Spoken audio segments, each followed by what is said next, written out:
नमस्कार साथियों, स्वागत है एक नए वीडियो में। इस वीडियो में भी मैं चर्चा करूंगा प्रोजेक्ट रियल के क्वेश्चन एंड आंसर पर ही। और ये जो है क्लास 7 का सब्जेक्ट साइंस का है और 24 अगस्त का ही है ये वीडियो, ठीक है। तो इसके क्वेश्चन आंसर पर हम लोग चर्चा करेंगे। जैसा कि आप सभी जानते हैं कि इसमें कुल जो है 75 मिनट का टाइम हम लोग को मिलता है ना। फुल मार्क्स होता है 40, ठीक है। तो नेक्स्ट इंस्ट्रक्शन है ये सारा। सेक्शन 1 में हमारा ऑब्जेक्टिव क्वेश्चन होता है, प्रत्येक जो होता है वो 2 अंक का होता है, ठीक है। पहला क्वेश्चन जो हमारा है कि दूरी का मूल मात्रक क्या है। दूरी का मूल मात्रक क्या है, आप सभी जानते हैं कि दूरी का मूल मात्रक क्या है, मीटर है। सेकंड क्या है, सेकंड जो है, सेकंड आपको बताते हैं समय का मूल मात्रक है, ठीक है। मीटर प्रति सेकंड चाल का मूल मात्रक है ना।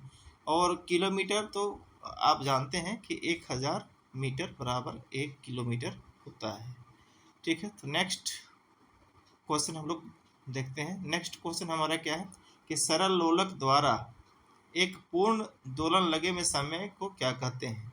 एक पूर्ण दोलन करने में जो समय लगता है उसको हम लोग क्या कहते हैं। जैसे कि मैंने पहले ही इंडिकेट कर दिया है, उसे कहते हैं आवर्त काल, ठीक है। उसे हम क्या कहते हैं, आवर्त काल, है ना। नेक्स्ट हम लोग अगले क्वेश्चन में बढ़ते हैं। अगला क्वेश्चन हमारा है कि विज्ञान में परिवर्तनों को, है ना, परिवर्तनों को मुख्य रूप से, ठीक है, हम कुछ क्वेश्चन मिस हो गया है, मुख्य रूप से किन भागों में बांटा गया है, ठीक है। तो इसका बहुत सारा आंसर है। तो इसका जो सही आंसर है, सही आंसर क्या है होगा हमारा कि भौतिक परिवर्तन और रासायनिक परिवर्तन, यही इसका सही आंसर है ना। बाकी ये सारा जो है फॉल्स दिया हुआ है, ठीक है। नेक्स्ट हम चौथा क्वेश्चन में बढ़ते हैं, है ना। चौथा क्वेश्चन हमारा क्या है, चौथा क्वेश्चन जैसा कि आप देख सकते हैं कि है सिरका और खाने वाला सोडा को मिलाने पर कौन सी गैस बनेगी, है ना। तो निश्चित है कि वो कार्बन डाइऑक्साइड होगी, ठीक है, कार्बन डाइऑक्साइड बनेगी, है ना। अगर कहीं कोई त्रुटि लगती है तो आप कमेंट कर सकते हैं, अपना सुझाव दे सकते हैं। आपके सुझावों का हमेशा स्वागत है। चैनल में नए हैं तो सब्सक्राइब कर लें। वीडियो अच्छा लगता है तो लाइक करते हुए आगे लोगों को शेयर करें। नेक्स्ट है कि लोहे में जंग लगना किस प्रकार का परिवर्तन है। लोहे में जंग लगना किस प्रकार का परिवर्तन है, तो यह है अनुत्क्रमणीय परिवर्तन, क्योंकि इसका रिवर्स संभव नहीं है, ठीक है। छठा क्वेश्चन हम लोग बढ़ते हैं।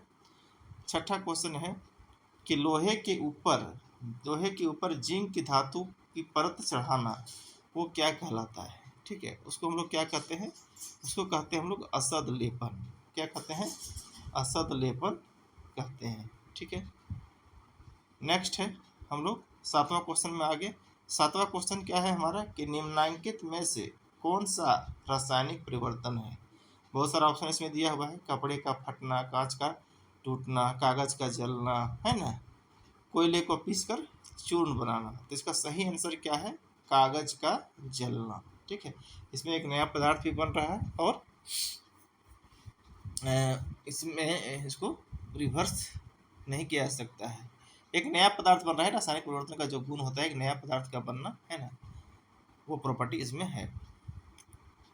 आठवां क्वेश्चन है कि निम्नलिखित में से कौन सा परिवर्तन उत्क्रमणीय है ना। कौन सा परिवर्तन क्या है, उत्क्रमणीय। उत्क्रमणीय परिवर्तन किसे कहते हैं, जिसको दोबारा फिर बने उलट सकते हैं, एक तरह से अपनी भाषा में कहा जाए तो। जैसे दूध का फटना, दूध अगर एक बार फट गया तो पुनः उसको फिर से दूध नहीं बनाया जा सकता है। दूध का दही बनना ये भी संभव नहीं कि दही से फिर दूध बन जाए।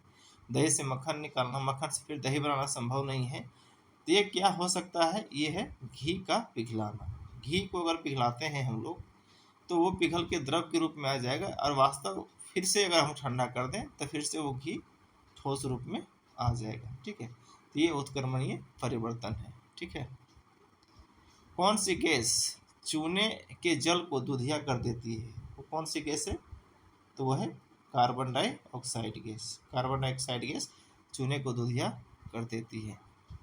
इसमें 10वां क्वेश्चन दिया ही नहीं, मिस्टेक है। तो सेक्शन बी में हम लोग आ जाते हैं। सेक्शन बी में बहुत छोटा छोटा प्रश्न दिया गया है इस बार। कि पहला क्वेश्चन है कि चाल किसे कहते हैं। क्या क्वेश्चन है, चाल किसे कहते हैं। तो इसका हम लोग बहुत अच्छा शॉर्ट परिभाषा लिखे, किसी निश्चित समय में चली गई दूरी को चाल कहते हैं। यहाँ एक सूत्र भी दिया गया है कि चाल बराबर दूरी बटा समय। ठीक है, इसका ध्यान रखेंगे। सरल लोलक का आवर्तकाल किसे कहते हैं? सरल लोलक का आवर्तकाल किसे कहते हैं? तो बहुत ही अच्छा इसमें बताया गया है कि सरल लोलक, ठीक है, क्या बताया गया है कि सरल लोलक एक पूर्ण दोलन करने में लिया गया समय आवर्तकाल कहलाता है। सरल लोलक द्वारा, यहाँ द्वारा होगा, सरल लोलक द्वारा, ठीक है, एक पूर्ण दोलन करने में लिया गया समय आवर्तकाल कहलाता है। ठीक है, एक यहाँ सेंटेंस दिया गया है। इसके बाद क्वेश्चन है कि आपके घर से विद्यालय की दूरी 3 किलोमीटर है, घर से विद्यालय आने में 1 घंटे का समय लगता है, तो बताएं आपकी चाल क्या है? जैसा कि मैंने पहले ही बताया है। ठीक है, ये क्वेश्चन है आपका। तो कुल दूरी कितना है? कुल दूरी है 3।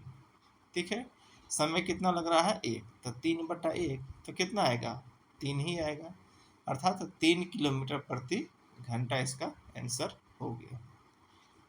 चौथा क्वेश्चन है कि मैग्नीशियम की धातु के फीते को जलाने पर सफेद चूर्ण गिरता है, इस प्रक्रिया को समीकरण के रूप में लिखना है। ठीक है, तो कैसे लिखेंगे इसको?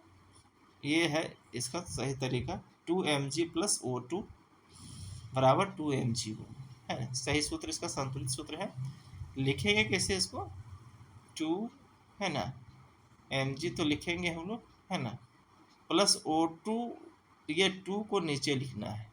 ठीक है, 2 को नीचे लिखना है, इक्वल टू 2mgO। ठीक है ये, ठीक है, 2mgO इसी तरह लिख सकते हैं। पांचवा और अंतिम प्रश्न है कि हमारे जीवन के लिए रासायनिक परिवर्तन क्यों महत्वपूर्ण है?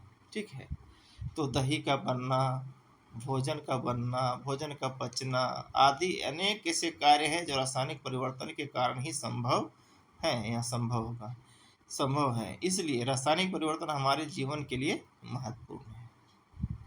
बहुत सारे कार्य ऐसे होते हैं जो रासायनिक परिवर्तन के कारण ही होते हैं, इसलिए महत्वपूर्ण है। तो वीडियो को अंत तक देखने के लिए आप सभी को बहुत बहुत धन्यवाद। तो प्लीज़ इसे लाइक करें, ठीक है, और अपना जो भी जिज्ञासा है, सुझाव है, उसे कमेंट करें।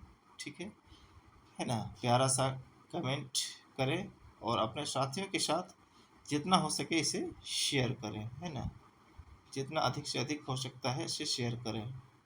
ठीक है, और अगर नए हैं तो सब्सक्राइब करें। एक बार पुनः आप सभी को थैंक्स ए लॉट। जय हिंद, जोहार झारखंड। मिलते हैं अगले वीडियो में।